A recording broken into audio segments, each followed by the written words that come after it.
ETV win అనేటువంటి OTT ప్లాట్ఫామ్లో ఇటీవల కాలంలో విడుదలైనటువంటి ఆల్ ఇండియా ర్యాంకర్స్ అనేటువంటి వెబ్ సిరీస్లో కొన్ని సన్నివేశాలు వివాదాస్పదంగా మారాయి.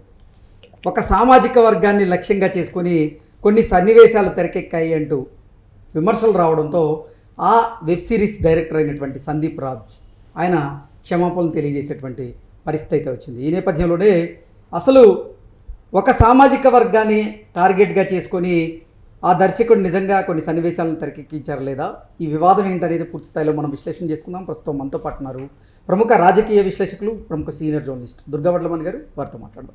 దుర్గా, నమస్తే. నమస్తే అండి. ఇటీవల కాలంలో ఈటీవీ విన్ అనేటువంటి ఓటీటీ ప్లాట్ఫామ్లో విడుదలైనటువంటి ఆల్ ఇండియా ర్యాంకర్స్ ఎయిర్ అనేటువంటి వెబ్ సిరీస్లో ఉన్న కొన్ని సన్నివేశాలు వివాదాస్పదంగా మారాయి.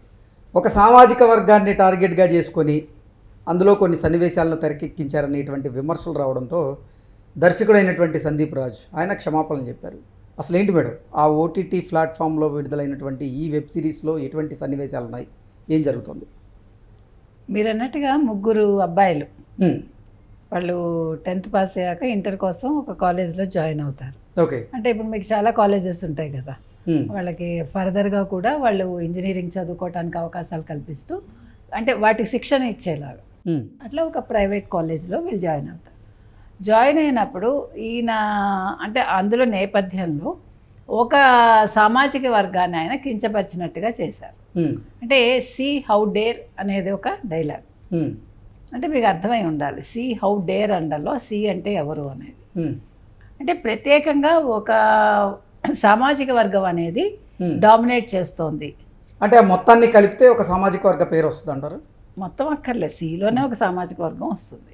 మీకు హౌ డేర్ అంటే వాళ్ళు ఎంత డేర్గా ఉన్నారు చూడు అంటే ఆ క్యాస్ట్ అనేది అంటే వాళ్ళదే అక్కడ నడుస్తుంది, వాళ్ళ హవా అనేది అక్కడ. సో ఇది చాలా మందికి కంటెంట్ నచ్చలేదు. ఒకటండి, అసలు కులాల మధ్య చిచ్చులు లేకపోతే కులాలను తీసుకొచ్చి మాట్లాడటం అనేది చాలా తప్పు.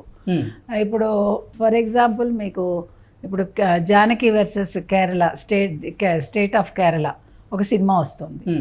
అందులో మీకు అసలు జానకి పేరు పెట్టద్దు అని ఒక వివాదం హైకోర్టుకి వెళ్ళారు. నెంబర్ 1 నేను కూడా దానికి ఎగ్నిస్ట్. ఎందుకంటే మీరు ఒక మతానికి సంబంధించిన అంటే ఒక మతానికి సంబంధించి ఒక పౌరాణిక సంబంధించిన వారి మనోభావాలను దెబ్బతీసేలాగా ఎలా పేర్లు పెడతారంటూ అది తప్పది. ఇంకొకటి ఏం జరిగిందంటే కాశీ నేపథ్యంలో కాశీలో ఒక కబేళా పెట్టి ఒక అంటే మరి అక్కడ పనిచేసే ఒక పురోహితుడా లేదు ఒక బ్రాహ్మణ వర్గానికి చెందిన వ్యక్తి ఆ అమ్మాయిని రేప్ చేస్తాడు.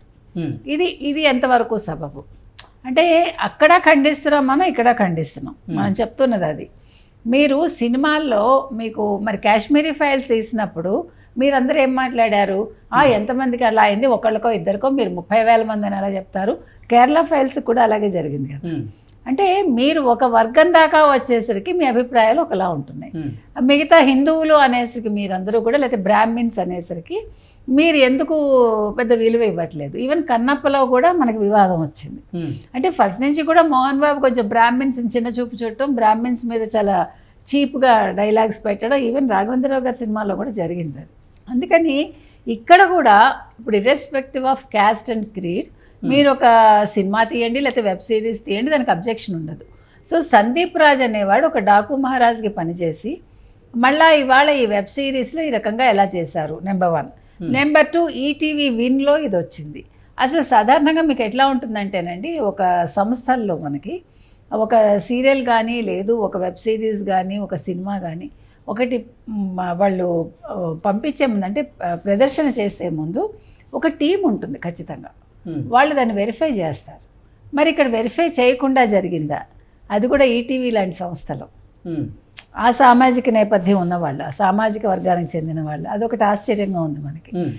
రెండోది సీ హౌ డేర్ అనేది అంటే మనకి మొత్తం అది చూస్తే కానీ ఓకే ఈ ఒక్క పదానికైనా అని అనుకోవచ్చు మీరు, కానీ మొత్తం చూడాలి కదా. మనం చూస్తే మనకు ఒక అవగాహన వస్తుంది. ఏదేమైనా ఇవాళ ఆ డిజాస్టర్ కంటెంట్ నేను తొలగించేస్తానని సందీప్ రాజ్ చెప్పడం జరిగింది.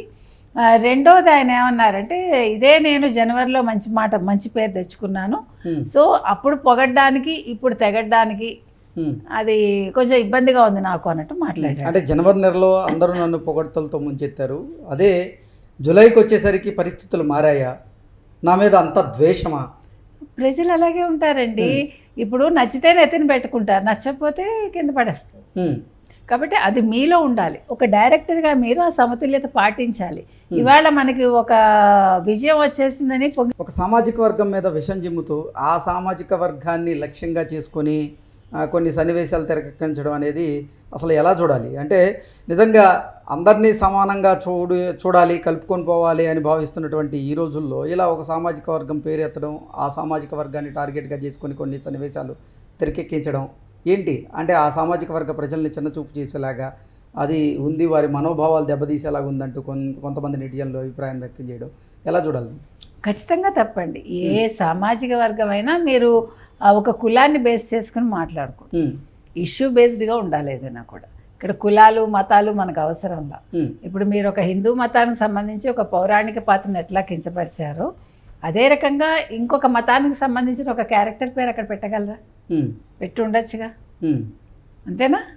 వేరే మతానికి సంబంధించిన ఒక క్యారెక్టర్ పేరు పెట్టలేని వాళ్ళు మీరు ఇది మా కళాత్మక స్వేచ్ఛకి ఇది వ్యతిరేకమని ఇవాళ వాళ్ళు కేరళ ఆ డైరెక్టరో ఎవరో వాళ్ళు చెప్పడం జరిగింది. అది తప్పు కదా. మీకు యాక్చువల్గా అక్కడ హిందువులు అంటే మీకు పడదు, మరి హిందువుల క్యారెక్టర్ ఎందుకు పెట్టారు? మీరు ఒక ముస్లిం క్యారెక్టర్ పెట్టుకోకపోయారా?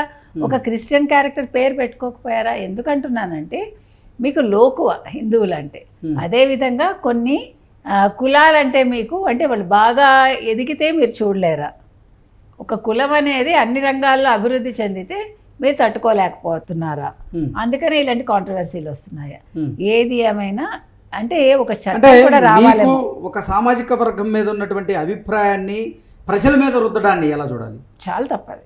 ఇప్పుడు నా వ్యక్తిగతం వేరు, నేను ఒక కంటెంట్ ప్రజల్లోకి ఇచ్చినప్పుడు అది చెడుగా వెళ్ళకూడదు, అది వాళ్ళ మీద ప్రభావం చూపకూడదు, గొడవలకు కారణం కాకూడదు.